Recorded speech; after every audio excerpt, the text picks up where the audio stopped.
Bismillahirrahmanirrahim. Assalamualaikum warahmatullahi wabarakatuh.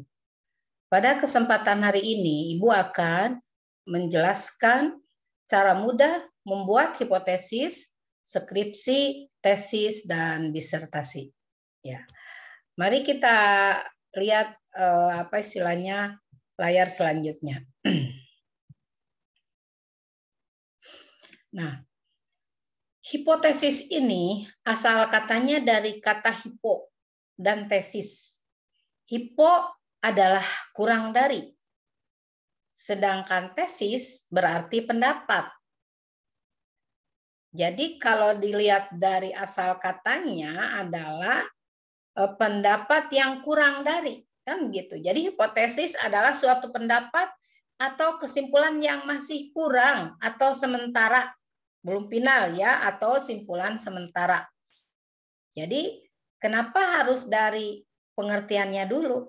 Itu dalam video-video Ibu sebelumnya itu kenapa dimulai dari pengertian supaya tidak menimbulkan verbalisme. Jadi hipotesis itu adalah asal katanya dari kata hipo dan tesis. Hipo adalah kurang dari, sedangkan tesis berarti pendapat. Jadi hipotesis adalah suatu pendapat atau kesimpulan yang sifatnya masih kurang atau sementara atau simpulan sementara gitu ya. Nah, kemudian kita lihat lagi ini ya. Nah, sekarang hipotesis penelitian. Pada video Ibu sebelumnya Ibu pernah menjelaskan kapan penelitian itu dimulai, itu ketika peneliti itu ingin mengetahui sesuatu, maka pada saat itulah penelitian itu dimulai ya. Jadi hipotesis penelitian adalah dugaan sementara. Dugaan tersebut dibuat oleh penulis atau peneliti dengan mengacu pada data awal yang diperoleh. Contoh, nanti Ibu Bapak silakan buat contoh sendiri. Contoh sekarang yang Ibu amati di lingkungan sekitar adalah kelangkaan minyak goreng. Ya, jadi di daerah sekitar Ibu itu mengalami kelangkaan. Ternyata kemarin pas Ibu ke daerah juga ternyata bukan hanya di kota, di desa juga sama mengalami kelangkaan. Nah, kelangkaan contohnya adalah minyak goreng terhadap tingkat stres masyarakat. Ya. Sebelumnya kan masyarakat mudah tuh mendapatkan minyak goreng, tetapi sekarang sulit. Dan kalaupun ada juga terbatas, hanya bisa membawa atau membeli 2 liter. Ya, seperti itu. Nah, sementara sebelumnya bebas membeli minyak goreng itu. Nah, jadi di sini ada masalah kelangkaan dan stres. Nah, seperti itu ya. Contohnya adalah kalau yang sifatnya kuantitatif, contohnya adalah pengaruh kelangkaan minyak goreng terhadap tingkat stres masyarakat.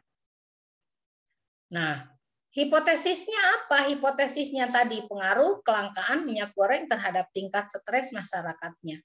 Hipotesisnya adalah apa istilahnya pengaruh kelangkaan minyak goreng itu ya, jadi berpengaruh signifikan terhadap tingkat stres masyarakat. Jadi kelangkaan minyak goreng itu berpengaruh signifikan terhadap tingkat stres masyarakat. Silakan Ibu dan Bapak membuat contoh sendiri. Contoh yang Ibu berikan contohnya tadi adalah ya.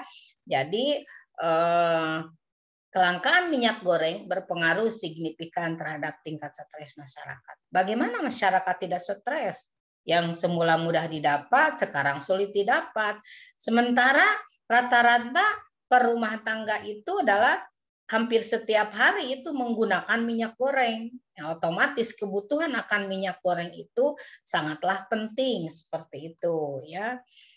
Nah, kenapa masyarakat stres? Yaitu cara mendapatkannya yang sangat sulit. Ya, yang sangat sulit. Biasa mudah, sekarang sulit. Adapun juga terbatas. Biasanya kalau di supermarket itu pagi, kalau nggak pagi sore. Tapi itu juga sudah banyak antrian kan begitu. Nah, itu juga akan menimbulkan tingkat stres masyarakat seperti itu. Silakan Ibu dan Bapak membuat sendiri hipotesis dari judul yang lainnya. Nah, berdasarkan jenisnya, hipotesis itu dibagi menjadi 2.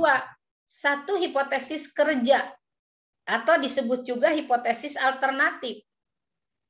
Hipotesis kerja ini berfungsi untuk menyatakan hubungan antara variabel X dan variabel Y.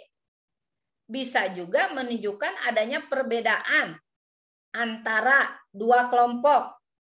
Hipotesis ini juga menjelaskan adanya hubungan antara variabel yang satu dengan variabel yang lain. Contoh adalah adanya hubungan antara rendahnya tingkat pendidikan dengan kebersihan lingkungan. Ada enggak ya ini hubungan antara rendahnya tingkat pendidikan dengan kebersihan lingkungan? Karena di dalam hipotesis ini tidak menyertakan hubungan baik positif atau negatif. Apakah nanti hubungannya itu signifikan kan begitu ya? Ada hubungannya ini contohnya adalah adanya hubungan signifikan antara rendahnya tingkat pendidikan dengan kebersihan lingkungan. Atau mungkin tidak ada hubungan sama sekali. Ya, itu hipotesisnya adalah hipotesis nol kan seperti itu. Nah, hipotesis yang barusan Ibu katakan hipotesis nol biasanya disimbolkan dengan HO. Nama lain hipotesis ini adalah hipotesis statistik. Ya.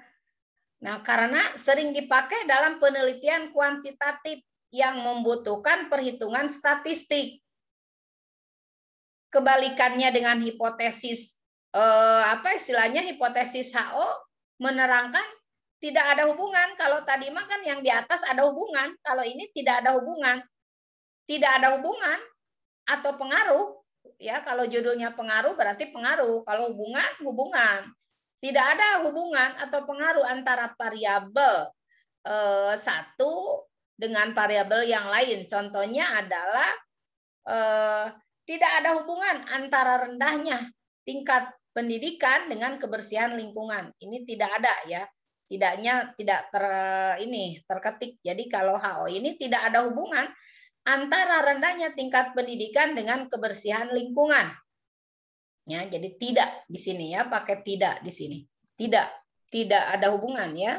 Tidak ada hubungan antara rendahnya tingkat pendidikan dengan kebersihan lingkungan seperti itu ya. Nah, jadi sampai sini bisa paham nggak?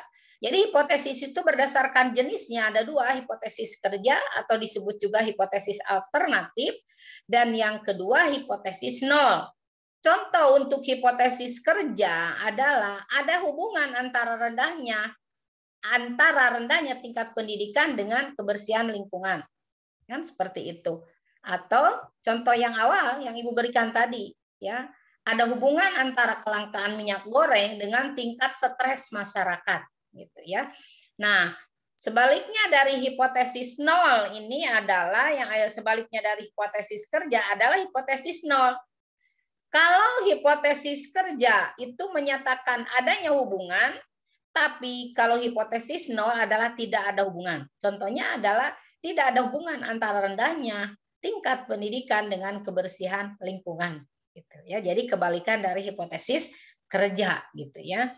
Nah, nanti dibuktikan lebih jauhnya di dalam penelitian kan begitu. Apakah betul atau enggak kan seperti itu ya. Ada hubungan atau tidak. Itu kan nanti bisa dibuktikan ya. Nah, ini yang selanjutnya adalah hipotesis menurut bentuknya. Ada hipotesis relasional atau asosiatif ya. Di mana hipotesis ini diartikan sebagai jawaban sementara atas hubungan antara dua variabel atau lebih ya. Jadi hipotesis ini dirumuskan berdasarkan rumusan masalah yang asosiatif atau menggambarkan suatu hubungan. Ya. Jadi dari rumusan masalah itu nanti bisa dijawab dalam tujuan penelitian, nanti hipotesis-hipotesis-hipotetisnya atau dugaan sementaranya kan seperti apa. Jadi dalam pengertian lain hipotesis asosiatif secara eksplisit atau terang menunjukkan hubungan antara dua variabel atau lebih. Contoh, hubungan antara tingkat pendidikan masyarakat dengan tingkat kemiskinan dan pengangguran. Variabel pertama adalah tingkat pendidikan, variabel keduanya adalah tingkat kemiskinan, dan variabel ketiga adalah tingkat pengangguran gitu ya. Jadi dengan tingkat kemiskinan dan pengangguran kan gitu ya. Nah, maka di sini adalah HO ini HO-nya P sama dengan 0, berarti tidak ada hubungan sama sekali. Nah, itu hipotesis nolnya. Jadi tidak ada hubungan ini antara tingkat pendidikan masyarakat dengan tingkat kemiskinan dan pengangguran. Itu kalau hipotesis 0. Kalau hipotesis kerja atau apa istilahnya di sini adalah hipotesis relasional atau asosiatif, bahwa ini tidak P tidak sama dengan 0 ya. P tidak sama dengan 0 ini ya berarti apa istilahnya berarti lebih besar atau kurang dari 0. Berarti ada hubungan. Nah, gitu ya. Jadi HA-nya itu adalah P tidak sama dengan 0. Berarti tidak sama dengan 0 itu lebih besar atau kurang dari 0 ya, berarti ada hubungan. Itu adalah untuk hipotesis alternatifnya seperti itu ya. Jadi kalau yang ini kan 3 variabel. Ya, lihat variabel pertamanya apa? Tingkat pendidikan. Yang keduanya adalah kemiskinan, yang dengan tingkat kemiskinan dan pengangguran. Atau kalau ini tidak ada sama sekali hubungan itu ya antara tingkat pendidikan dengan tingkat kemiskinan dan pengangguran ya. Kalau yang kedua adalah tidak sama dengan 0 berarti lebih besar atau kurang dari 0. Berarti ada hubungan gitu ya. Nah, untuk selanjutnya adalah hipotesis menurut bentuknya. Nah, ini nih. Hipotesis deskriptif menunjukkan hubungan antar variabel secara implisit. Berarti ini untuk apa? Penelitian yang kualitatif. Kalau penelitian kuantitatif itu secara jelas dituliskan HO-nya atau HA-nya ya, hipotesis nolnya atau hipotesis kerjanya. Kalau di sini secara implisit, sehingga hubungan tersebut cenderung tersembunyi, tidak jelas seperti hipotesis penelitian. Jadi hipotesis deskriptif itu hanya memberi gambaran tentang sampel penelitian. Contoh, setengah penduduk Kabupaten Sukabumi adalah petani, betul atau enggak? Ya silakan buktikan lebih jauh lagi nanti di dalam penelitian. Jadi jika ibu dan bapak melakukan penelitian apa istilahnya kualitatif, hipotesisnya itu hipotesis implisit. Bagaimana kekuatan ibu dan bapak dalam menelaah, dalam mengkaji penelitian itu, kan begitu ya. Contoh yang tadinya adalah dampak. Kalau tadi kan pengaruh dampak kelangkaan minyak goreng terhadap tingkat stres masyarakat. Nah, itu bagaimana hipotesis ininya diamati, diteliti apa betul tuh, apa benar gitu ya. Kelangkaan minyak goreng itu berdampak pada tingkat stres masyarakat. Dampak positifnya apa, dampak negatifnya apa, kan seperti itu. Nah, itu tidak seperti apa istilahnya hipotesis dalam penelitian kuantitatif.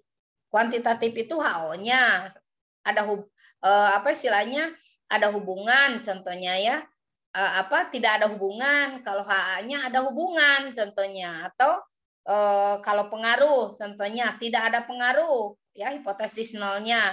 Kalau hipotesis kerjanya ada pengaruh yang signifikan, kan begitu.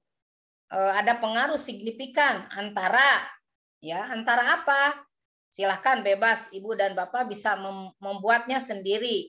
Contohnya adalah antara tingkat pendidikan dengan tingkat kemiskinan dan pengangguran, kan contohnya begitu ya. Nah, seperti itu ya.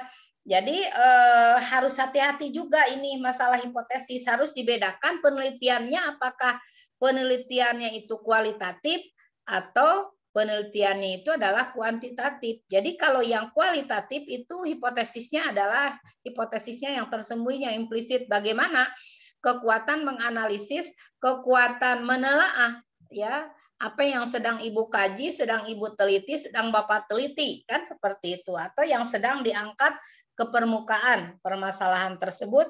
Jadi kedalaman dari telaah, analisis ibu dan bapak begitu ya, tidak seperti hipotesis di dalam penelitian kuantitatif. Kalau hipotesis nol kan gitu adalah contohnya tentang pengaruh, tidak ada pengaruh yang signifikan antara tingkat pendidikan dengan tingkat kemiskinan atau tingkat pengangguran kan begitu. Atau kalau apa istilahnya hubungan itu tidak ada hubungan yang signifikan antara apa kan begitu, antara contohnya tadi tingkat pendidikan dengan tingkat kemiskinan dan pengangguran kan begitu. Nah, tapi kalau hipotesis kerjanya, hipotesis alternatifnya itu kalau pengaruh itu apa? Ada pengaruh yang signifikan kan antara kan begitu. Antara apa? Antara tingkat pendidikan dengan tingkat kemiskinan dan pengangguran, atau ada pengaruh yang signifikan antara kelangkaan minyak goreng dengan tingkat stres masyarakat kan begitu.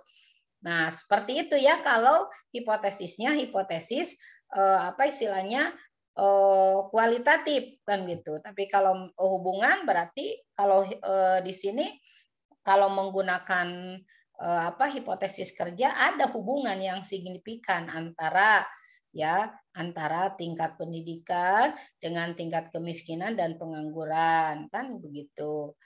Jadi apa istilahnya jelas, tertulis dengan jelas. Tapi kalau yang kualitatif itu implisit. Bagaimana peneliti itu memiliki ketajaman dalam menganalisis, dalam menelaah suatu fenomena yang sedang diangkat ke permukaan supaya nanti solusi dari penelitian yang ibu bapak lakukan itu bisa memberi manfaat untuk banyak orang kan seperti itu, bukan hanya untuk peneliti juga tapi untuk masyarakat di sekitar atau juga untuk masyarakat akademis seperti itu ya. Nah, itu hipotesis deskriptif ya.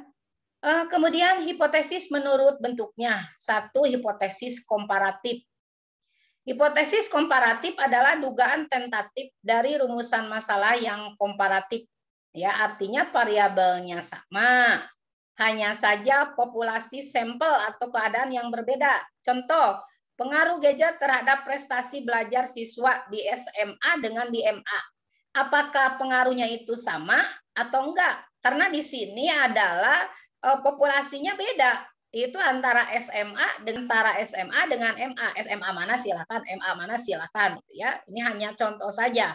Jadi bagaimana membandingkan di kedua sekolah tersebut, prestasi belajar di kedua sekolah tersebut ya. Jadi pengaruh gadget terhadap prestasi belajar siswa di SMA apa dengan di MA apa silakan gitu ya. Di SMA apa silakan itu ya, Ibu dan Bapak mau di mana ini apa sekolah mana yang akan Ibu atau Bapak angkat ke permukaan dalam penelitian Ibu dan Bapak. Nah, hipotesis nolnya tidak terdapat pengaruh gadget terhadap prestasi belajar siswa di SMA dan MA. Ya, di sini berarti ada persamaan ini ya. Di sini tidak ada apa istilahnya tidak terdapat pengaruh gadget terhadap prestasi belajar siswa di SMA dan MA, atau mungkin saja bisa ada persamaan variabelnya.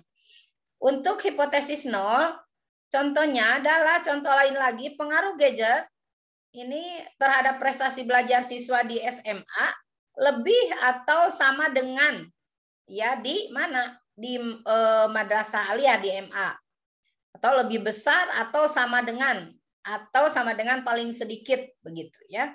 Nah, itu kan bagaimana nanti hasil riset Ibu dan Bapak kan gitu ya. Atau juga pengaruh gadget terhadap prestasi belajar siswa di SMA lebih kecil atau sama dengan di MA paling kecil gitu ya, atau sama dengan paling kecil silakan. Karena nanti dibuktikannya dalam penelitian Ibu dan Bapak. Jadi menurut bentuknya itu ada hipotesis komparatif diantaranya, karena masih ada lagi bentuk yang lainnya, tapi berhubung dengan waktu, karena kalau terlalu lama juga Ibu dan Bapak pasti bosan menontonnya ya. Nah, ini dalam hipotesis komparatif itu ada dugaan tentatif dari rumusan masalah yang komparatif. artinya variabelnya sama, hanya saja populasi, sampel atau keadaan yang berbeda. Contoh pengaruh gadget terhadap prestasi belajar siswa di SMA dengan di MA. Nah, silakan SMA-nya mana, MA-nya mana. Nah, ini ya. Jadi HO-nya tidak terdapat pengaruh gadget. Nah, berarti itu H0 gitu ya. Hipotesis 0 terhadap prestasi belajar siswa di SMA dan MA. Ini ada persamaan ya variabelnya kan begitu. Atau juga H0-nya pengaruh gadget terhadap prestasi belajar di SMA lebih besar atau sama dengan di MA. Lebih besar atau sama dengan itu, atau di sini paling sedikit, bisa aja kan yang paling sedikit. Atau HO-nya pengaruh gadget terhadap prestasi belajar siswa di SMA lebih kecil atau sama dengan di MA, ya, atau sama dengan paling kecil. Nah, mungkin untuk pertemuan Ibu hari ini, ya, Ibu cukupkan dulu sampai di sini. Mohon maaf kalau ada kata-kata Ibu yang kurang berkenan, ya, atau apa istilahnya ada kata-kata yang tidak tepat, Ibu mohon maaf ya, mohon maaf yang sebesar-besarnya. Mudah-mudahan video ini bermanfaat ya. Ibu akhiri untuk pertemuan hari ini. Wassalamualaikum warahmatullahi wabarakatuh.